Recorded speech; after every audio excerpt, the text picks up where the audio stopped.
Satyabama Institute of Science and Technology, Chennai and Sri Perumbudur. Sir, நான் doctor வை கோகிலாமணி. இந்த 2026 சட்டமன்ற தேர்தலில் என்னை வேட்பாளராக அறிவித்திருப்பது வந்துட்டு ரொம்பவே பெரிய விஷயமா, பெரிய அரிய பெரும் வாய்ப்பாக நான் கருதுறேன்.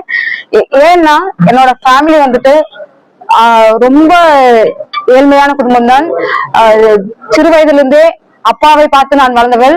அப்பாவுக்கு எங்க வீட்டுல நாலு பொண்ணுங்க. அப்பாவுக்கு 4 பேருமே திமுக கட்சியை திமுகவில் இருந்ததுனால அப்பா சிறு வயதுல இருந்தே திமுக பற்றாளர், தொண்டன், திமுகவின் தொண்டராக இருந்ததுனால 4 குழந்தைகளுமே நல்லா படிக்க வச்சு குழந்தைங்களை சுதந்திரமா, பெண் பிள்ளைகளை சுதந்திரமாக வாழ வைக்கணும் அப்படின்றதுக்காக 4 பேரும், அதுக்கு படிப்பு மிக்க அவசியம் அப்படின்னு தெரிஞ்சுக்கிட்டாரு. அப்போ அதுல இருந்து 4 பேரையும் படிக்க வச்சாரு. அப்போ நான் வந்துட்டு 3வது, நான் 2015 தான் வந்துட்டு எனக்கு மருத்துவ சீட்டு கிடைச்சது. அப்பவும் வந்துட்டு அப்ப 2 பேருக்கு மேரேஜ் ஆகல. என்னோட அக்காங்க 2 பேரு, நாங்க வந்துட்டு எனக்கு ஒரு தங்கச்சி. அப்போ 2 பேருமே வந்துட்டு அப்போ மேரேஜ் ஆகல அவங்களுக்கு 2015. அப்பவே வந்துட்டு என்னோட மருத்துவ படிப்பு கோயம்புத்தூர் மருத்துவக் கல்லூரி, அரசு மருத்துவக் கல்லூரி மருத்துவமனையில தான் எனக்கு சீட்டு கிடைச்சிச்சு. அதுவும் 3% டாக்டர் கலைஞர் அவர்களின் 3% உள்ளிடஒதுக்கீடுல தான் கிடைச்சது. அப்போ அது அரசு மருத்துவமனையாக இருந்தாலும், மெரிட் சீட் தான் அப்படின்னு இருந்தாலும், வருஷத்துக்கு semester fees and hostel fees, விடுதி கட்டணம் சொல்லுவோம், அதை கட்டுறது கூட எங்களால அப்போ ரொம்ப முடியாத சூழ்நிலை.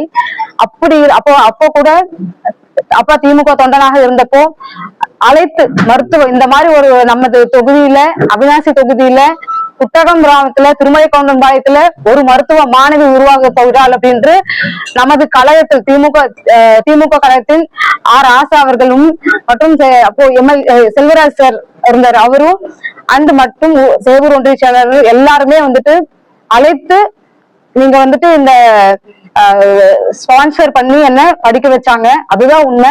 அப்போ வந்துட்டு ரொம்ப அந்த ஃபீஸ் கூட பே பண்ண முடியாத ஒரு சிச்சுவேஷன். ஒரு கட்டத்துல நான் 10 நாள் வீட்டுல இருந்தேன், ஃபீஸ் பே பண்ண முடியாம. அந்த டைம்ல இவங்க நம்ம திமுக கழகம் தான் வந்துட்டு உண்மையாவே இது நம்ம இதுக்காக சொல்லணும் அப்படி கிடையாது.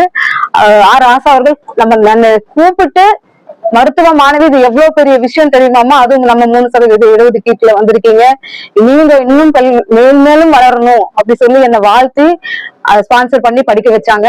இன்று அதே கழகம் என்னை வந்துட்டு ஒரு வேட்பாளராக அறிவித்து இந்த இளம் வயதிலே இப்படி ஒரு அரிய வாய்ப்பை எனக்கு உருவாக்கி அளித்ததற்கு நான் ரொம்ப கடமைப்பட்டிருக்கேன் நம்ம திமுக கழகத்துக்கு.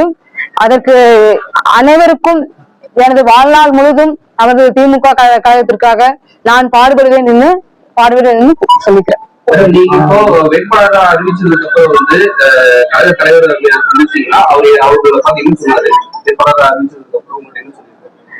சார் வந்துட்டு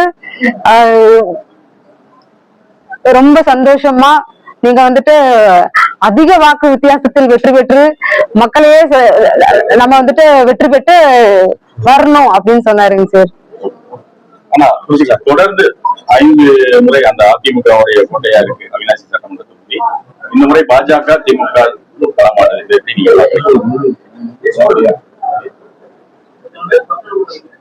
அவிநாசி சட்டமன்ற தொகுதியினுடைய வெற்றி வேட்பாளராக என் அருமை தங்கை டாக்டர் கோகிலாமணி இன்றைக்கு திராவிட முன்னேற்ற கழகத்தின் சார்பில் உதயசூரியன் சின்னத்திலே போட்டியிடுகின்றார். இந்த அரிய வாய்ப்பை வழங்கிய மாண்புமிகு தமிழக முதலமைச்சர் அவர்களுக்கும், துணை முதலமைச்சர் அவர்களுக்கும், மேற்கு மண்டல பொறுப்பாளர் அவர்களுக்கும், அண்ணன் ஆராசா அவர்களுக்கும், கழகத்துடைய மூத்த முன்னோடிகளுக்கும், தலைவர்களுக்கும் மனமார்ந்த நன்றிகளை தெரிவித்துக் கொள்கின்றேன். இந்த இளம் வேட்பாளர் மீது மிக அதிகமான நம்பிக்கை வைத்து இந்த வாய்ப்பை வழங்கி இருக்கின்றார். இது நிச்சயமாக இன்றைக்கு திராவிட மாடல் ஆட்சியில் பல்வேறு சாதனை திட்டங்கள் மக்களுக்கு செய்யப்பட்டிருக்கின்றது. இன்னும் குறிப்பா அவிநாசி பகுதியில பல்வேறு சாதனைகளை இந்த 5 ஆண்டுகளில் நிகழ்த்தி இருக்கின்றோம். தமிழகம் முழுவதும் எண்ணற்ற சாதனைகள், இன்றைக்கு ஒவ்வொரு மக்களும் பயன்படக்கூடிய சாதனைகளை அரசு நிறைவேற்றி இருக்கக்கூடிய சூழ்நிலையில் மத்திய அமைச்சராக இருந்து இன்றைக்கு களம் காணக்கூடிய எல் முருகன் அவர்கள் நிச்சயமாக உறுதியாக சொல்றோம், தோல்வியை பரிசாக அவர்களுக்கு கொடுப்போம். மிக அதிக வாக்கு வித்தியாசத்துல நம்முடைய வேட்பாளர் அவர்கள் வெற்றி பெற இருக்கின்றார். இது யாருடைய கோட்டையும் அல்ல, அவிநாசியை பொறுத்தவரைக்கும் இது என்றென்றும் திராவிட முன்னேற்ற கழகத்துடைய கோட்டை என்று சொல்லக்கூடிய வகையில் இந்த தேர்தலுடைய தீர்ப்பு அமையும். தெற்கு தொகுதியில திமுக பாஜக நீங்க போட்டிடுறீங்க, எப்படி பாக்குறீங்க? உறுதி செய்யப்பட்ட வெற்றியை இன்னும் பணிவோடு நிச்சயமாக தலைவர் அவர்கள் திருப்பூர் தெற்கு சட்டமன்ற தொகுதியில் போட்டியிடுவதற்கான வாய்ப்பை எனக்கு வழங்கி இருக்கின்றார். தலைவர் அவர்களுக்கும் அண்ணன் உதயநிதி அவர்களுக்கும் மாண்புமிகு மேற்கு மண்டல பொறுப்பாளர் அண்ணன் செந்தில் பாலாஜி அவர்களுக்கும் கழகத்துடைய தலைவர்களுக்கும் மூத்த முன்னோடிகளுக்கும் தலைவர்களுக்கும் இந்த நல்ல நேரத்தில் மனமார்ந்த நன்றிகளை தெரிவிச்சுக்கிறேன். திருப்பூர் தெற்கு சட்டமன்ற தொகுதியில அண்ணன் செல்வராஜ் அவர்கள் மிக சிறப்பாக பணியாற்றி இன்றைக்கு மக்களுடைய கோரிக்கைகளை நிறைவேற்றி இருக்கின்றார். இன்னும் குறிப்பா திருப்பூர் மாநகராட்சி பகுதியை உள்ளடக்கியது திருப்பூர் தெற்கு சட்டமன்ற தொகுதி. பல்வேறு சாதனை திட்டங்கள் திருப்பூர் மாநகராட்சியில கடந்த 4 ஆண்டுகள்ல இன்னும் 5 ஆண்டுகள் ஆட்சி பொறுப்பேற்று பல்வேறு சாதனைகளை திருப்பூர் மாநகராட்சியில் நிகழ்த்தி இருக்கின்றோம். ஏற்கனவே இன்னும் பட்டியலிட வேண்டும் என்று சொன்னால் 1300க்கும் மேற்பட்ட கிலோமீட்டர் தார் சாலைகள் திருப்பூர் மாநகராட்சியில் மேம்படுத்தப்பட்டிருக்கின்றது. அனைத்து உள்கட்டமைப்பு வசதிகள் திருப்பூர் மாநகராட்சியில அந்த பணிகள் செய்து முடிக்கப்பட்டிருக்கின்றது. 60 வார்டுகளிலும் சரிசமமாக அனைத்து பகுதிகளில் பணிகள் மேற்கொள்ளப்பட்டிருக்கக்கூடிய காரணத்தினால திருப்பூர் மாநகராட்சியை உள்ளடக்கி இல்ல இந்த 3 தொகுதிகளும் சரி, இன்னும் குறிப்பா எங்களுக்கு திருப்பூர் மாவட்டத்துல முதன்முறையா 8 தொகுதிகள்ல 7 தொகுதி உதயசூரியன் களம் காண்கிறது. ஒரு தொகுதி வடக்கு சட்டமன்ற தொகுதி இந்திய கம்யூனிஸ்ட் கட்சி போட்டியிடுகிறது. 8 தொகுதிகளிலும் மாபெரும் ஒரு இமாலய வெற்றியை பெற்று தலைவருடைய பாதங்களை சமர்ப்பிப்போம். 8 தொகுதிகளும் நிச்சயமா எங்களுடைய வெற்றி வேட்பாளருடைய வெற்றி உறுதி செய்யப்பட்ட வெற்றி. ஆனா திருப்பூர் தெற்கு ஆகட்டும் அவினாசி ஆகட்டும் ரெண்டுமே பாஜக தான் நிக்கிறாங்க. ஆனா அந்த பாஜகவை பொறுத்த வரைக்கும் உள்ளூர் வேட்பாளர்கள் கிடையாது, எல்லாருமே வெளியூர் அப்படின்ற மாதிரி ஒரு தகவல் இருக்கு. உள்ளூர் வேட்பாளர்களா நீங்க இருக்கிறது உங்களுக்கு சாதகமா இருக்குன்னு எதிர்பார்க்குறீங்களா?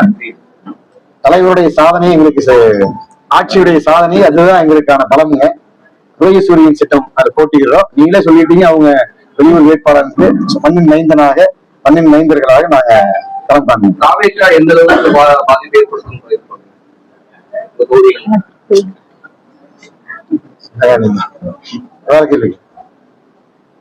தாவேக்கா களத்தில் இல்லைங்க, பிம்பம். அந்த பிம்பம் தகர்த்தெறியப்படும்.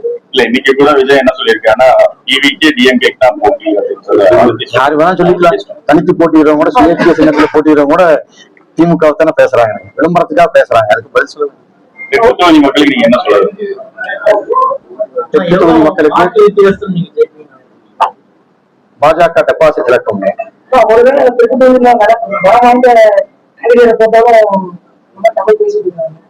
யார் வேட்பாளராக தெற்கு தொகுதியில் போட்டியிட்டாலும் உதயசூரியன் நிச்சயமாக உதிக்கும். உதயசூரியன் வெற்றி பெறும்.